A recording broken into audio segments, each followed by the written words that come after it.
So the book I want to talk to you today about is a book called Dear Martin by Nic Stone. Nic Stone is one of those authors who is becoming quite prolific pretty quick. She jokes and says that she's trying to publish as many books as Jason Reynolds. Nic Stone is also possibly one of the nicest people I've ever met in my entire life. I've had the privilege of talking to her 3 different times, and every time she's made me feel like I was one of the most important people in the room. This book, Dear Martin, is about the issue of Black Lives Matter and police brutality, very much in the same vein as The Hate You Give. It's a little shorter, so it's a little bit more manageable for someone who struggles a little bit more with reading longer books. And one of the things that's so different about this book is the main character's name is Justice. And Justice, just like the main character, just like Star in The Hate You Give, is a black boy growing up in a primarily white prep school and struggling with sort of this dual identity thing, with that kind of thing. But the book starts out with his girlfriend, his ex-girlfriend, they've broken up, leaves a party where there's been drinking, and she's going to go and drive herself home.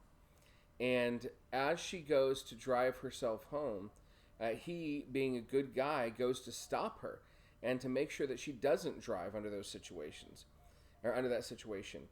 So as he's putting her in the back seat to drive her home in her own car, a police officer just sees him as a black boy putting a white girl in the back of the car, and he gets handcuffed, and he's sitting on the side of the road, and a friend who's a lawyer comes and helps him out. But he's really shaken up by that experience because he knows he didn't do anything wrong. In fact, he was doing something good, and he was judged unjustly for that.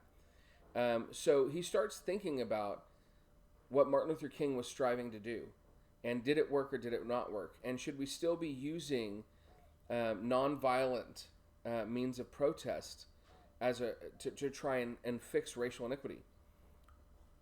And but as he's processing all of this, something far worse happens that involves the police.